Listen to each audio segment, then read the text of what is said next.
The most terrifying sound in Seoul was not the siren of a police car, nor the scream of an ambulance navigating the heavy traffic of Gangnam. The most terrifying sound was the silence of Chairman Min Jun when he entered a boardroom. It was a silence that suffocated. It was a vacuum that sucked the air out of the lungs of men half his age. When Min Jun walked into a meeting, stocks plummeted and careers ended. He was a man who spoke in low tones and signed documents that erased companies from the map. They called him the Iron Ghost because he did not bleed, he did not negotiate, and he did not feel. But that was the man the world saw. That was the man who existed between the hours of 7 a.m. and 8:07 p.m. At 8:01 p.m., the biometric lock on the private elevator of the Millennium Tower penthouse would hiss open. The steel doors would slide apart, revealing a foyer lined with black marble, cold and imposing. Min Jun would step inside. His shoulders, usually set in a line of military, rigidity would drop exactly 1 inch. He would exhale, a long, ragged sound that smelled of stale coffee and repressed violence. And there, standing in the archway of the living room, bathed in the warm, amber glow of a floor lamp, would be Nia. She was not waiting like a servant. She was not waiting like a nervous mistress wondering if he was in a good mood. She was usually sitting in the oversized cream armchair, a book resting on her lap, her reading glasses perched on the bridge of her nose. At 54, Nia did not scramble for attention. She simply existed, anchoring the room with a gravity that rivaled his own. The first time she had stayed here, months ago, she had been terrified. She had waited for the other shoe to drop. She had waited for the man who destroyed empires to turn that cold gaze on her.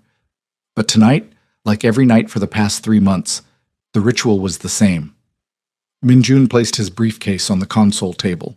He unbuttoned his suit jacket, the armor that cost $10,000 and weighed 1,000 pounds, and hung it up. He walked toward her. He didn't speak. He didn't turn on the television. He didn't check his phone. He stopped in front of her chair. Nia looked up, marking the page in her book. She saw the fatigue etched into the lines around his eyes. She saw the shadow of the monster he had been all day. "You're back," she said softly. "I am back," he replied. His voice was gravel, but the edge was gone. He sank down onto the rug at her feet. The chairman of the Han Seong Group, a man who made politicians tremble, sat on the floor, leaning his back against her legs. He closed his eyes and tipped his head back, resting it against her knee. Nia didn't ask him about the merger. She didn't ask who he had fired. She simply reached out her hand, her skin rich and dark against the silver-peppered black of his hair, and began to massage his scalp. She felt the tension leave him in waves. She felt the Iron Ghost dissolve, leaving only Min Jun, a 58-year-old man who was tired of being strong. "How was the world?" she asked quietly, her fingers working through his hair. "Loud," he murmured, his eyes still closed. "Sharp. Useless." "It's gone now," she whispered. "Yes," he breathed out. "It stays in the elevator." This was the secret. This was the truth that would have shattered the tabloids. The world believed that a woman's power lay in being shown off, in the diamonds she wore to the gala, in the way her husband paraded her for the cameras. But Nia knew better. She looked down at the most powerful man in the city, defenseless, at her feet. She wasn't hidden. She wasn't a secret because he was ashamed. She was a secret because he was hoarding his peace. She was the only place on earth where he didn't have to be a god. But that didn't mean the arrangement was easy. Nia had spent 20 years as a public wife, trained to smile when cameras flashed. The silence of the penthouse was a stark contrast to the noise of her past. Sometimes she wondered if she was disappearing. She looked at her reflection in the dark window across the room. She saw herself, but more importantly, she saw him. He shifted, turning his face to press a kiss against her knee through the fabric of her lounge pants. It was a gesture of such profound reverence that it made her throat tight. "Nia," he said, opening his eyes. They were dark, endless, and entirely hers. "Yes?" "I am starving," he admitted. "Not for food." She smiled, a genuine private thing. "Go wash your hands, Min Jun. I made stew." He stood up, groaning slightly as his knees popped, a reminder of their age, a reminder of their humanity. He looked down at her, and for a second the intensity returned.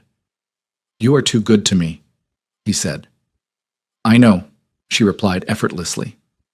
"That's why you keep the door locked." He didn't laugh. He just nodded, as if she had spoken a law of physics. "Yes, that is exactly why." As he walked toward the bathroom to scrub the day off his skin, Nia closed her book. She wasn't waiting for a ring. She wasn't waiting for a public declaration. She was realizing that for the first time in her life, she wasn't performing for an audience. She was simply living, and the retention of this peace was worth more than any magazine cover. But peace, in a city like Seoul, is fragile. And even the thickest glass cannot keep the world out forever. The weekends were their own universe. In her previous marriage, weekends were for networking, brunch with the ambassador, golf with the senators, charity auctions where she had to stand in heels for 6 hours and pretend to care about tax loopholes. Here, weekends were for the slow, deliberate art of doing nothing. It was a rainy Sunday in late autumn. The clouds hung low over the Han River, turning the city into a watercolor painting of grays and blues. Inside the penthouse, the air smelled of roasted barley tea and old paper. Minjun was in the kitchen. He was wearing reading glasses and a loose gray sweater that Nia had bought him. He was reading a newspaper, but his hand was resting on the counter, palm up. Nia walked past him. Without breaking her stride, she placed her hand in his. He squeezed it, once, firm and grounding, before letting her go. No words, no performance, just a check-in. "I am here. You are here. We are safe." She moved to the window, watching the rain lash against the glass. "Minjun?" she said. He turned a page. "Do you ever miss it?" He lowered the paper, peering at her over the rim of his glasses. "Miss what?" "The applause," she said, turning to face him. "The events. The way people look at you when you walk in with a beautiful woman on your arm. Don't you miss the validation?" It was a question that had been gnawing at her. Men of his status usually treated women as accessories. A tie pin, a watch, something to signal their virility. Minjun folded the newspaper slowly. He took off his glasses and set them on the marble counter. "Nia," he said, "come here." She walked to the kitchen island. He didn't reach for her. He just looked at her with that terrifying, absolute focus. Validation. He tested the word, as if it tasted sour. "Do you know what I see when I look at the couples at those galas? Success? I see hostages," he said bluntly. "I see men who are terrified that if they stop smiling, their stock prices will drop. I see women who are terrified that if they gain 2 pounds, they will be replaced." He picked up his tea, swirling the liquid. "I spent 30 years building a kingdom so that I would never have to care what people thought of me. Why would I invite them back into my life to judge who I love?" "Because," Nia said, leaning her hip against the counter, "most men want to be envied." Minjun stood up and walked around the island. He stopped inches from her. He smelled of sandalwood and soap. "I do not want them to envy me," he whispered, his voice dropping to that dangerous register. "I want them to know nothing." He reached out and tucked a stray lock of hair behind her ear. His fingers lingered on her jawline. "If they see you," he said, "they will try to find a way to use you against me. They will look for cracks. They will analyze your history. They will drag your name through the mud just to see if I flinch." He leaned in, his forehead resting against hers. "I am not hiding you, Nia. I am hoarding you." "Hoarding?" she chuckled softly. "Like gold?" "More valuable," he murmured, "like sanity." Nia closed her eyes. In her old life, she had been a trophy, polished, placed on a shelf, and dusted off when guests arrived. Here, she was the vault. "But surely," she whispered, "you must get bored. Just us. No entourage." "Bored?" He pulled back slightly to look into her eyes. "Nia, out there, I have to be the Iron Ghost. I have to be 5 steps ahead of everyone. I have to memorize lies and strategies. It is exhausting." He took her hand and pressed it to his chest, right over his heart. It was beating steady and slow. "This man," he said, his voice thick with emotion. "The man who cooks stew, the man who sleeps without pills, the man who can sit on the floor and breathe." He paused, searching her face. "This man only exists with you. If you leave, he dies, and only the ghost remains." Nia felt a shiver run down her spine. It wasn't fear. It was the sudden, overwhelming realization of her own power. She wasn't invisible. She was essential.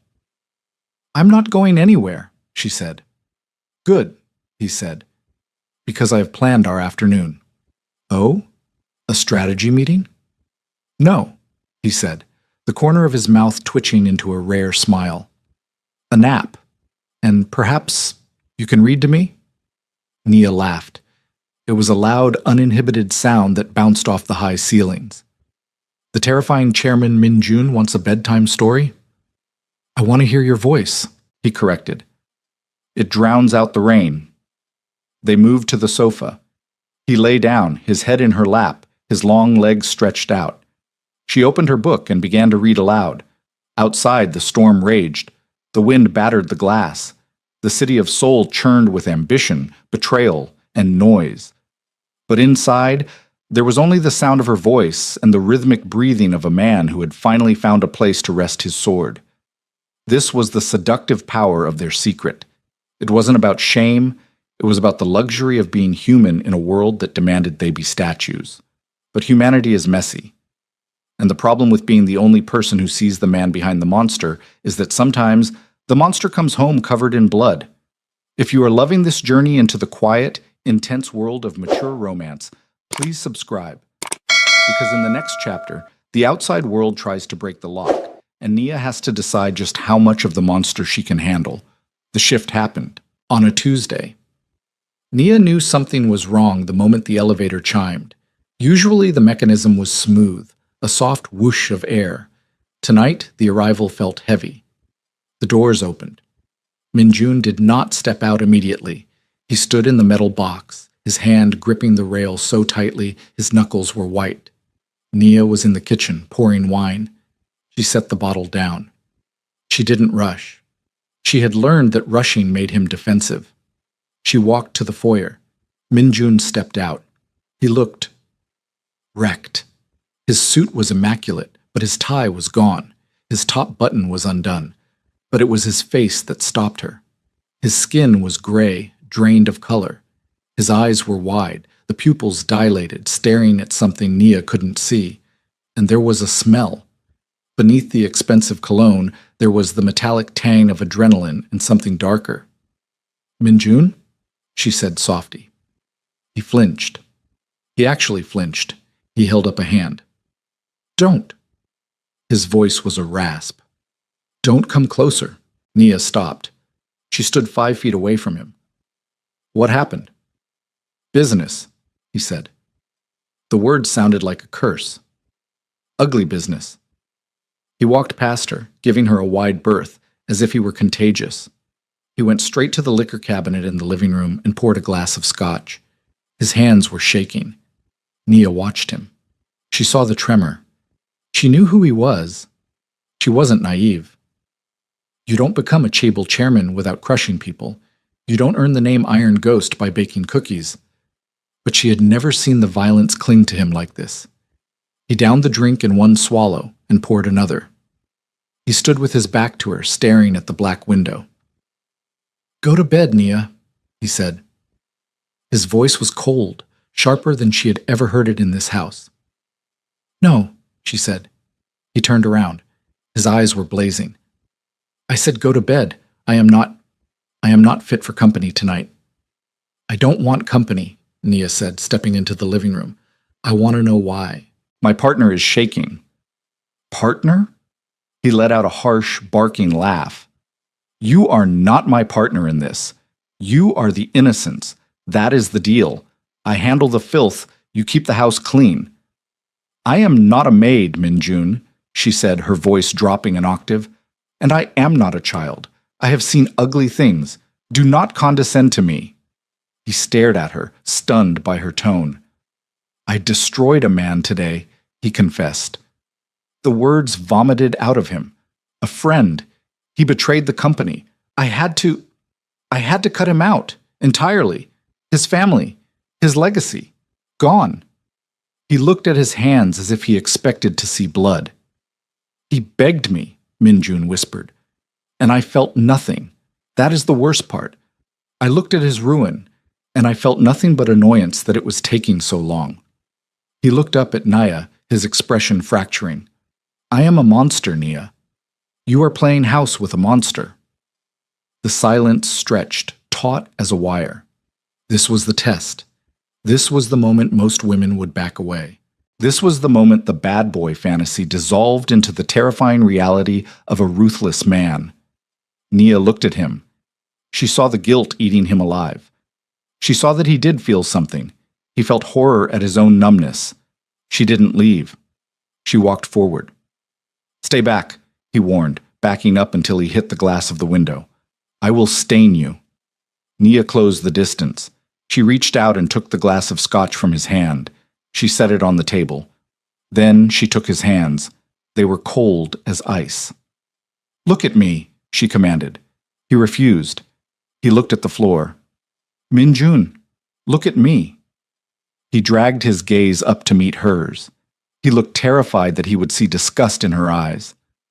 "You are not a monster," she said firmly. "Monsters don't come home and shake. Monsters sleep soundly." "I won't sleep tonight," he whispered. "Then we will stay awake," she said. She raised his hands to her face, pressing her cheek against his cold palms. She rubbed her skin against the rough texture of his fingers. "You do what you have to do out there to survive," she said. "I know the world is a war. I know you are the general." She kissed his palm. "But in here, you surrender." "I don't deserve this," he choked out. "I don't deserve you." "Probably not," Nia agreed lightly. "But you have me, so you might as well let me help." He broke. The iron ghost crumbled. He collapsed forward, wrapping his arms around her waist, burying his face in the crook of her neck. He held on to her with a desperation that bordered on pain. "If you were not here," he muffled into her skin, "I would be a monster. I would turn into stone." "I know," she whispered, stroking the back of his head. "Then stay human with me." They stood there for a long time, the city lights flickering below them like indifferent stars. He was heavy against her, a dead weight of guilt and exhaustion. But Nia didn't buckle. She held him. She absorbed the coldness radiating off him until her own. Warmth began to seep back into his bones. This was the intimacy the world would never understand. They thought intimacy was sex, or romance, or diamonds. Real intimacy was witnessing the ugly parts of someone and not looking away. Real intimacy was washing the blood off a soldier's hands and telling him he was still a man. The morning sun hit the penthouse with a brilliance that felt apologetic. Nia woke up alone in the massive bed. For a moment, panic flared. Had he left? Had the shame of the night before driven him away? She sat up, pulling the silk robe around her. She walked out into the living room. Minjun was there. He was standing on the balcony, the glass doors open to the crisp morning air. He was wearing his lounge pants and a white t-shirt. He was holding 2 mugs of coffee. He heard her footsteps and turned. He looked different. The grayness was gone. His eyes were clear. He looked like a man who had survived a fever. "Good morning," he said. "Good morning," Nia replied, walking toward him. He held out a mug. "Hazelnut, 2 sugars." She took it, wrapping her hands around the warmth. "You remembered." "I remember everything about you," he said. He stepped back inside and slid the glass door shut, muffling the sound of the city. He looked at her, and the intensity of his gaze was different now. It wasn't desperate. It was settled. "About last night," he started. "You don't have to explain," Naya said. "I do," he countered. "I need you to know something. In 58 years, no one has ever stayed. When I show them the darkness, they leave, or they ask for money to stay." He took a step closer. You didn't ask for anything. I have everything I need, Nia said. She looked around the room, the quiet, the safety, the man standing before her who would burn the world down to keep her warm. I realized something, Min-jun said. I have spent my life building walls to keep people out. I thought power was isolation. He reached out and took her hand, interlacing their fingers. But this, he lifted their joined hands. This is power. To be known, to be seen, and to be forgiven. Nia squeezed his hand. We are happy here, Min-jun, in the quiet. Yes, he said. We are. He led her to the sofa, and they sat down.